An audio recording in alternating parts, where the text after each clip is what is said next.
ಈ ಚಾನಲ್ ಹಿಂದೆ 7 ಜನರ ತಂಡದ ದಿನ ರಾತ್ರಿ ಪರಿಶ್ರಮವಿದೆ. ದಯವಿಟ್ಟು ಸಬ್ಸ್ಕ್ರೈಬ್ ಮಾಡಿ, ನಮ್ಮ ಜೊತೆ ನಿಲ್ಲಿ. ಮಿತ್ರರೇ ನಮಸ್ಕಾರ. ನೀತಿ ಡಿಕೋಡ್ಗೆ ಸ್ವಾಗತ.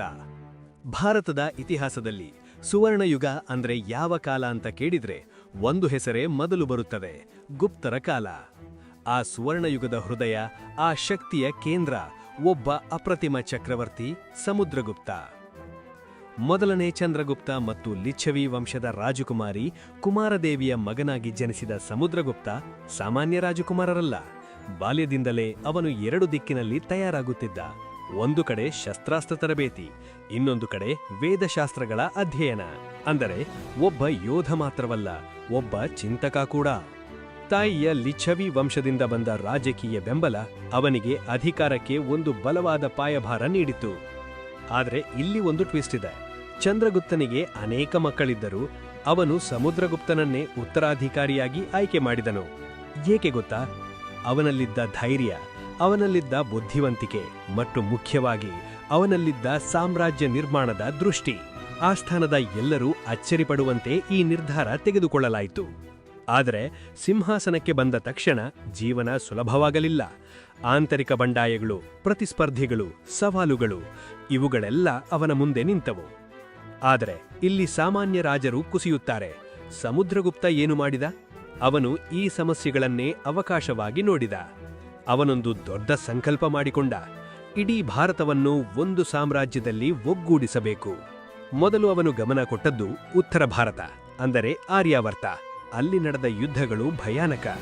9 ಪ್ರಬಲ ರಾಜರು ಒಬ್ಬೊಬ್ಬರಾಗಿ ಸೋತರು. ಆದರೆ ಸಮುದ್ರಗುಪ್ತ ಇಲ್ಲಿ ಒಂದು ಕ್ಲಿಯರ್ ಸ್ಟ್ರಾಟಜಿ ಅನುಸರಿಸಿದ: ಜಯಿಸು, ಸೇರಿಸಿಕೊಳ್ಳು. ಅವನು ಆ ರಾಜ್ಯಗಳನ್ನು ಸಂಪೂರ್ಣವಾಗಿ ತನ್ನ ಸಾಮ್ರಾಜ್ಯದಲ್ಲಿ ವಿಲೀನಗೊಳಿಸಿದ. ಇದರಿಂದ ಏನಾಯಿತು? ಆರ್ಥಿಕ ಶಕ್ತಿ ಹೆಚ್ಚಾಯಿತು, ಸೈನಿಕ ಬಲ ದುಪ್ಪಟ್ಟಾಯಿತು, ಕೇಂದ್ರ ಆಡಳಿತ ಗಟ್ಟಿಯಾಯಿತು. ಅವನ ಅಶ್ವಗಳ ಸದ್ದು ಉತ್ತರ ಭಾರತದ ರಾಜರ ನಿದ್ದೆ ಕಿತ್ತು ಹಾಕಿತ್ತು. ಉತ್ತರ ಗೆದ್ದ ನಂತರ ಅವನ ಕಣ್ಣು ತಿರುಗಿದ್ದು ದಕ್ಷಿಣದ ಕಡೆಗೆ. ಇಲ್ಲಿ ಸಮುದ್ರಗುಪ್ತ ಮತ್ತೊಂದು ಆಶ್ಚರ್ಯ ಮೂವ್ ಮಾಡುತ್ತಾನೆ. ಅವನು 12 ದಕ್ಷಿಣದ ರಾಜರನ್ನು ಸೋಲಿಸುತ್ತಾನೆ. ಆದರೆ ಅವರನ್ನು ತನ್ನ ರಾಜ್ಯದಲ್ಲಿ ಸೇರಿಸಿಕೊಳ್ಳುವುದಿಲ್ಲ. ಬದಲಿಗೆ ಒಂದು ಅಸಾಧಾರಣ ನೀತಿ ಅನುಸರಿಸುತ್ತಾನೆ: ಗ್ರಹಣ, ಮೋಕ್ಷ, ಅನುಗ್ರಹ. ಅಂದರೆ ಸೋಲಿಸು, ಬಿಡು, ಮತ್ತೆ ಅಧಿಕಾರ ನೀಡು. ಇದೇಕೆ ಗೊತ್ತಾ? ಅವನಿಗೆ ಗೊತ್ತಿತ್ತು, ದೂರದ ದಕ್ಷಿಣವನ್ನು ನೇರವಾಗಿ ಆಳುವುದು ಕಷ್ಟ. ಇದು ನಿಜವಾದ ರಾಜತಾಂತ್ರಿಕ ಚಾಣಾಕ್ಷತನ.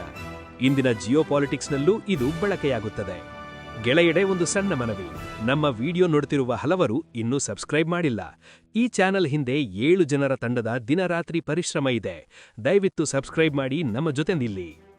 ಈಗ ಸಮುದ್ರಗುಪ್ತನ ಸೈನ್ಯದ ಬಗ್ಗೆ ಮಾತಾಡೋಣ. ಆ ಕಾಲಕ್ಕೆ ಅವನ ಮಿಲಿಟರಿ ಟೆಕ್ನಾಲಜಿ ಅತ್ಯಂತ ಮುಂದುವರೆದಿತ್ತು. ಬಿಲ್ಲುಗಾರರು, ಪದಾತಿದಳ, ಆನೆಗಳ ಸೈನ್ಯ ಮತ್ತು ನೌಕಾಪಡೆ. ಅವನು ಕೇವಲ ಯುದ್ಧ ಮಾಡ್ತಿರ್ಲಿಲ್ಲ, ಅವನು ಸಿಸ್ಟಮ್ಯಾಟಿಕ್ ವಾರ್ಫೇರ್ ಮಾಡ್ತಿದ್ದ. ಅವನ ಲಾಜಿಸ್ಟಿಕ್ಸ್ ಅಷ್ಟು ಬಲವಾಗಿತ್ತು. ಸಾವಿರಾರು ಮೈಲಿ ದೂರದ ಕಾಡುಗಳಲ್ಲೂ ಸೈನ್ಯಕ್ಕೆ ಆಹಾರ, ಶಸ್ತ್ರಾಸ್ತ್ರ ಪೂರೈಕೆ ಆಗುತ್ತಿತ್ತು. ಇದು ಆ ಕಾಲಕ್ಕೆ ಅಸಾಧಾರಣ ಸಾಧನೆ.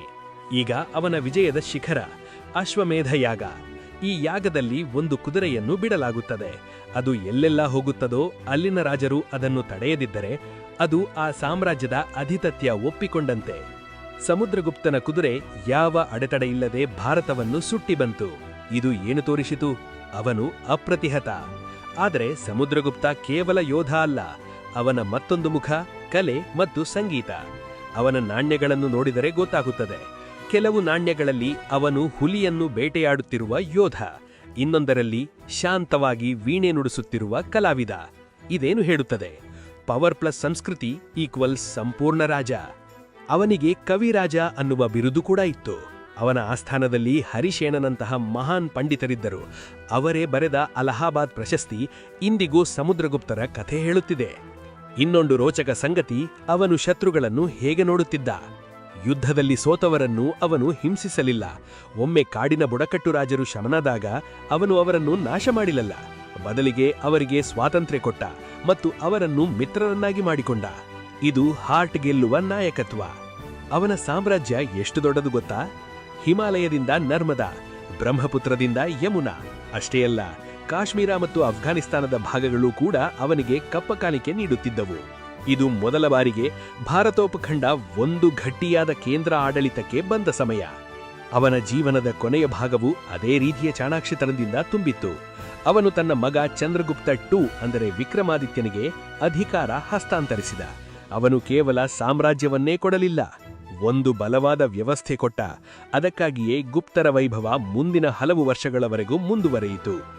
ಇತಿಹಾಸಕಾರ ವಿನ್ಸೆಂಟ್ ಸ್ಮಿತ್ ಸಮುದ್ರಗುಪ್ತನನ್ನು ಭಾರತದ ನೆಪೋಲಿಯನ್ ಅಂತ ಕರೆದಿದ್ದಾರೆ. ಆದರೆ ಒಂದು ವ್ಯತ್ಯಾಸ ಇದೆ. ನೆಪೋಲಿಯನ್ ಕೊನೆಯಲ್ಲಿ ಸೋತಿದ್ದ, ಜೈಲು ಸೇರಿದ್ದ. ಆದರೆ ಸಮುದ್ರಗುಪ್ತ ಎಷ್ಟೇ, ಅವನು ಸೋಲನ್ನೇ ನೋಡಿಲ್ಲ. ಅವನು ಕೇವಲ ರಾಜನಲ್ಲ, ಅವನೊಂದು ದೃಷ್ಟಿ, ಒಂದು ವ್ಯವಸ್ಥೆ, ಒಂದು ಯುಗ. ಅವನು ಕಟ್ಟಿದ ಸುವರ್ಣಯುಗದ ಪ್ರಭಾವ ಇಂದಿಗೂ ನಮ್ಮ ಕಲೆ, ಸಾಹಿತ್ಯ, ಸಂಸ್ಕೃತಿಯಲ್ಲಿ ಜೀವಂತವಿದೆ. ಸ್ನೇಹಿತರೆ, ಸಮುದ್ರಗುಪ್ತನ ಈ ಅದ್ಭುತ ಇತಿಹಾಸದ ಬಗ್ಗೆ ನಿಮ್ಮ ಅನಿಸಿಕೆ ಏನು? ನೆಪೋಲಿಯನ್ ವರ್ಸಸ್ ಸಮುದ್ರಗುಪ್ತ ಯಾರು ಶ್ರೇಷ್ಠ? ಕಮೆಂಟ್ನಲ್ಲಿ ತಿಳಿಸಿ. ಇಂತಹ ಆಳವಾದ ಇತಿಹಾಸ ಮತ್ತು ಜಿಯೋಪೊಲಿಟಿಕಲ್ ವಿಶ್ಲೇಷಣೆಗಳಿಗಾಗಿ ನೀತಿ ಡಿಕೋಡ್ ಸಬ್ಸ್ಕ್ರೈಬ್ ಮಾಡೋದು ಮರಿಬೇಡಿ. ಜೈ ಹಿಂದ್, ಜೈ ಕರ್ನಾಟಕ.